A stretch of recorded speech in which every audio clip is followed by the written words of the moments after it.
of threats from U.S. President Donald Trump over Iran's nuclear capabilities.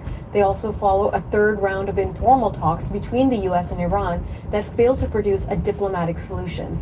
Journalist Jagruti Dave is following developments for us from Washington. Jagruti, what are you hearing from the U.S. Capitol?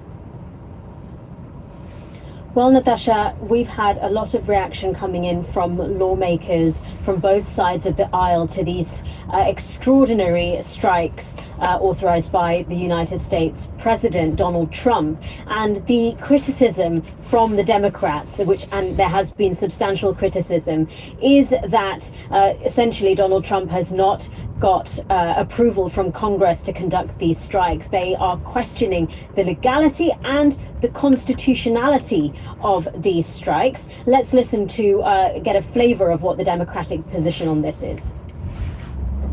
These are major combat operations. And under the Constitution, that means Congress must vote on whether or not we send American troops to war. It seems that the only person that Trump cares about getting permission from is Benjamin Netanyahu. He hasn't asked the American people. He hasn't asked the U.S. Congress. He just got the go-ahead from Benjamin Netanyahu, and now we're at war. President Donald Trump has his supporters amongst Republicans, but there are some Republicans, such as Thomas Massie, who sided with Democrats, who are saying that they want to push forward War Powers Resolution vote in Congress to limit the president's power to act unilaterally in this way. Remember, this has been attempted in the past, but because of those slim majorities that the Republicans have in both chambers of Congress, attempts have been thwarted to try to limit the president's power with a War Powers Resolution. There are, of course, the president's supporters, people like Senator Lindsey Graham, who said that this will go down in history as the catalyst for the most historic change in the Middle East in 1,000 years. Let's listen to what another Republican has had to say. This is really remarkable, and it's really that moment that I know that the many Iranian people have been waiting for, people that pay attention to Middle East, just a time where there's some sort of stability in the Middle East. This is that moment that really needed to happen for a long time. And I think that the Trump administration is making the right call. Of course, with the joint operation with Israel is one that we know has a great chance of being very successful.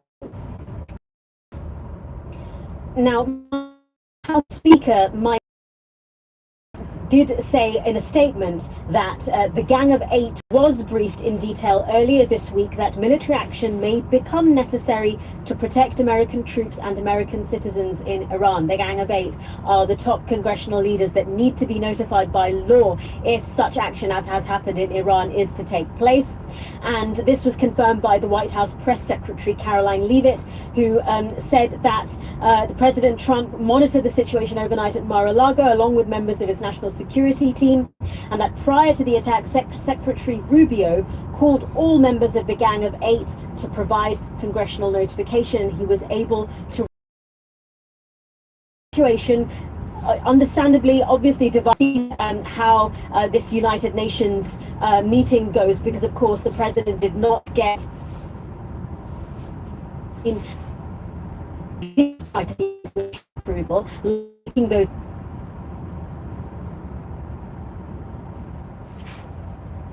approval. Lots of people making those sorts of comparisons with previous US actions abroad. Journalist Jagruti Dave in Washington, thank you.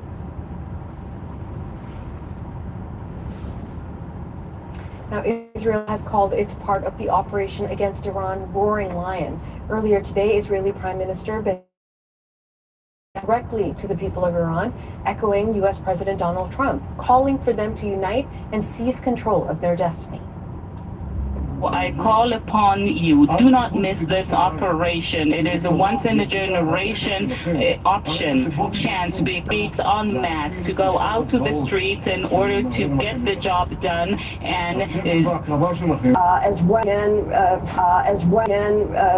after a missile was intercepted, there it's about an hour's drive from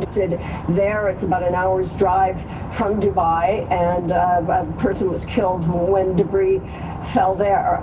It's, it started out sort of a little bit more relaxed, but I think when people began looking up in the sky, they would hear these loud booms and then look up in the sky, and you could see these puffs. They look like little clouds. People on the beach, for instance, started, there wasn't a sense of panic, but people went home. And I've, heard from speaking to various people here, concern about where they're sleeping tonight. They don't want to sleep too close to glass. Windows. Some people are thinking about leaving taller buildings. The tallest building in the world, the Burj Khalifa, was evacuated earlier today. So there's concern, again, not so much about missiles hitting, but the debris causing damage and leading to fires and directly killing people.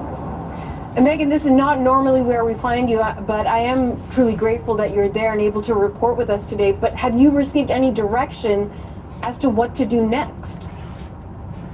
No, I mean, some of the other places in the region have been giving, directing people in Bahrain, for instance, Kuwait, Doha.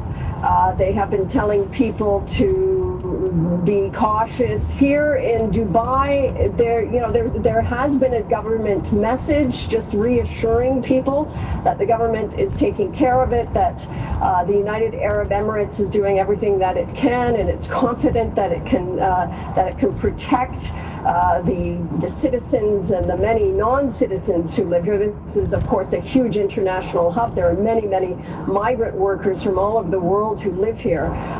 So the only real message that I've received and people who are in Dubai have received is this message of reassurance from the government.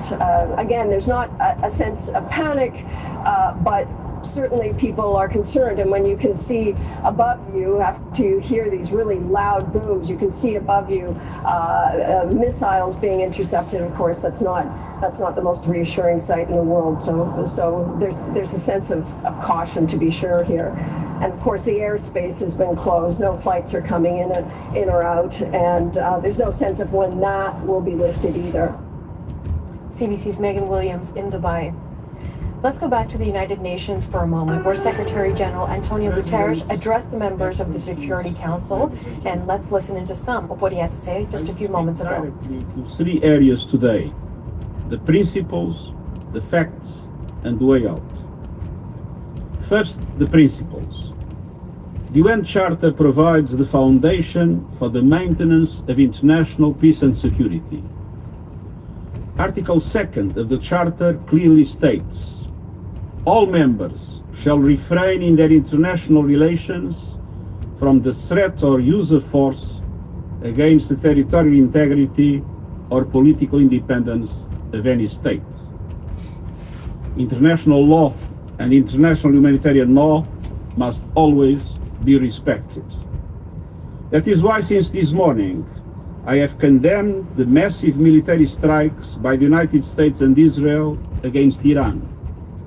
And I also condemned the subsequent attacks by Iran, violating the sovereignty and territorial integrity of Bahrain, Iraq, Jordan, Kuwait, Qatar, Saudi Arabia, and the United Arab Emirates. We are witnessing a grave threat to international peace and security. Military action carries the risk of igniting a chain of events that no one can control in the most volatile region of the world. Let me be clear, there is no viable alternative to the peaceful settlement of international disputes. Lasting peace can only be achieved through peaceful means, including genuine dialogue and negotiations. Mr. President, second, the facts. The situation on the ground is very fluid. There are many unconfirmed reports. Here is what we know. About 20 cities across Iran, including Tehran, Isfahan, Qom, Shahryar, and Tabriz, have reportedly been attacked. In Tehran, large explosions were reported in the district that includes the presidential palace and the compound of the supreme leader.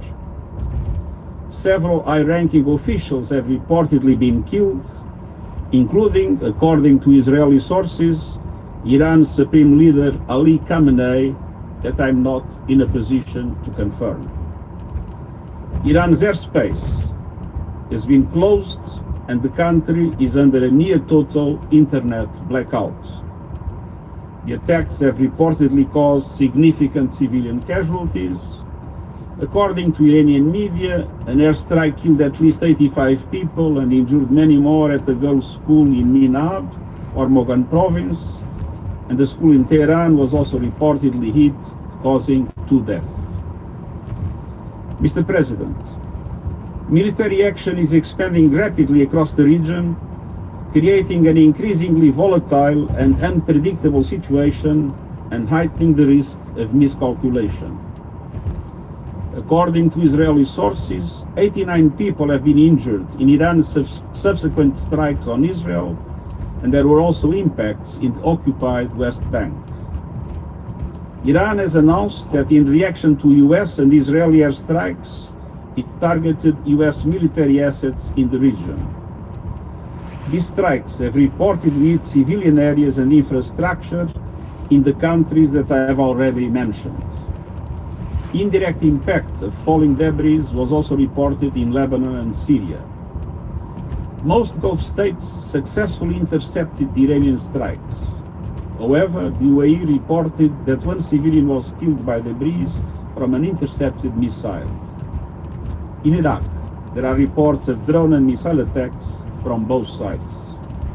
There are also reports that Iran is closing the Strait of Hormuz for international shipping. Mr. President, the US and Israel attacks occurred following the 3rd round of indirect talks between the US and Iran mediated by Oman.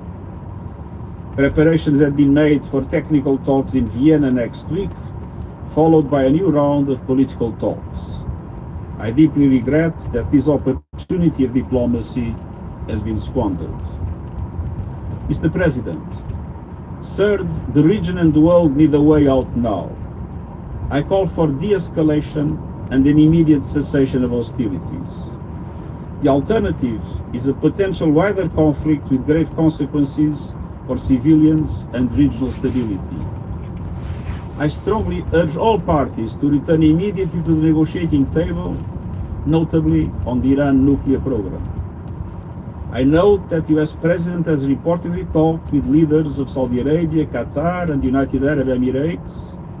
Iran's foreign minister has reportedly spoken to his counterparts in GCC countries and Iraq, and everything must be done to prevent a further escalation. To this end, I call on all member states to strictly uphold their obligations under international law, including the UN Charter, to respect and protect civilians in accordance with international humanitarian law, and to ensure nuclear safety. Let us act responsibly and together to pull the region and our world back from the brink. Thank you. I thank the Secretary General for his briefing. All right, we've been taking you to the United Nations Security Council, where we've been listening to the Secretary General Antonio Guterres make his opening remarks as the session gets underway. Of course, this emergency summit as a result of the Israeli and U.S. strikes on Iran and the subsequent response by the Iranians. We heard from Antonio Guterres clear condemnation of the strikes, and he is calling an opportunity for diplomacy by all parties to be that it has been squandered. I want to get to our next guest immediately and get his reaction to this, as he knows the United Nations and how it operates quite well. I want to welcome to the show Payam Akavan. He is a human rights chair at Massey College at the University of Toronto. He's also a former United Nations prosecutor. Payam, thank you so much for making time for us today. Thank you, Natasha. Payam, could I please begin by getting your reaction to what we just heard from Antonio Guterres? Well, the Secretary General correctly pointed out that under the UN Charter, the use of force is limited to self-defense or collective security authorized under Chapter 7 of the UN Charter. But on the other hand, sovereignty is not a license for mass murder. And in particular, in light of what we witnessed in January, which was the killing of an estimated at least 35,000 peaceful protesters, the people in Iran have had enough and they want an end to the Islamic Republic. So on the one hand, there are the geopolitical struggles and rivalries between Iran and Israel and the Gulf Arab states and the United States, and the Iranian people are not naive. They understand that those nations are simply pursuing their own interests. But we really need to listen to the voice of the Iranian people, and they want change. They've had enough. After 47 years of tyranny and totalitarianism, culminating in what was really an extermination of protesters in January. So we should certainly endeavor, to the extent possible, to facilitate a peaceful, non-violent, and orderly transition to democracy. But that is the next stage for the people of Iran. And if I may also say, the end of the Islamic Republic is not the end of the story. In fact, it's just the beginning of what will be a very difficult, painful process of transforming Iran into a democratic state with the rule of law. And Iran has immense potential. We have a 2,500-year-old civilization, highly educated, youthful, and secular population, post-utopian, that reject fundamentalism, that reject terrorism and violence, and the transformation of Iran would really transform the entire Middle East. So much I want to pull apart there, Payam. Let me ask you about these two seemingly quite opposite things. One being the desire for a peaceful transition to a democratic, secular Iran, which is what so many people in Iran want, but it coming at the hands of bombings carried out by the United States and Israel. Do the ends justify the means? Well, it is a very good question, and there is a remarkable contradiction on the one hand between what we saw in January, which were peaceful protests, millions pouring out in the streets, calling for freedom, for justice. But on the other hand, it is very sad that it has come to what we witnessed today, a regional war in which invariably civilians are going to be killed. So, as I said, we have two processes in parallel. There are the geopolitical rivalries and struggles, this survivalist mindset, a battle to the end, a war to the end between Iran and Israel. But on the other hand, in the long term, what really matters are the aspirations of the Iranian people. What really matters is what's going to come out of the ashes of this conflict. And certainly, the sooner that this conflict is over, the better. But we must contemplate a future that goes beyond the Islamic Republic. That ship has sailed. And the reason why the people in Iran were, at least a significant proportion of them, welcoming the attacks and celebrating in the streets amidst the news of the assassination of the supreme leader is because of how much they have suffered. These are very unfortunate scenes. They're very painful scenes. So this has been a long time in the making, and right now we really need to think about how we can achieve a better future for the people of Iran and for the region. And I want to thank you, sir, for bringing up this ongoing issue that we're trying to get clarity on over whether Ayatollah Ali Khamenei has been killed in these strikes, though the specific strike carried out by Israel. The Israelis, and certainly the Prime Minister of Israel, says they've taken out this tyrannical leader. But at the United Nations, that question was posed to Danny Danon, their UN representative, and he did not confirm or deny whether in fact that's true or not. But why don't we're still waiting for, of course the Iranians are denying this, and by Iranians I mean the regime. Let's go to the day after. Let's say this is the beginning of the end of the Iranian regime. The Ayatollah is gone, the IRGC is out of power. what takes its place? How is the infrastructure there in order for Iranians to have their own voice and say in what their future looks like? Well, that is really the central challenge, how to, I would say, avoid a sudden collapse.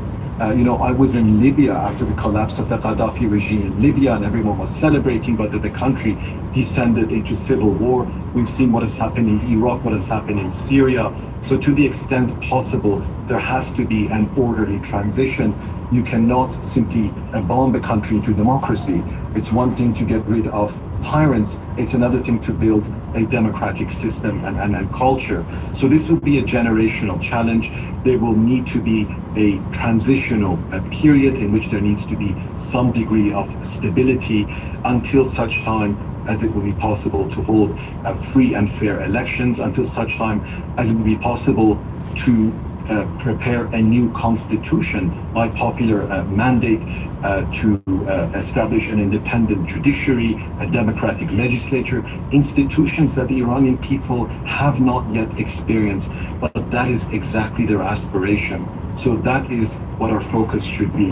How are we going to build that future? How are we going to empower the Iranian people to achieve freedom and prosperity, which will not only benefit them, but benefit the entire region. And I certainly hope that in the cynical calculation of self-interest by foreign powers and other elements, that people will not lose sight of the fact that what is moral and just, and what is the aspiration of the Iranian people, is also in the best interest of long-term peace and stability in the region. There's a convergence here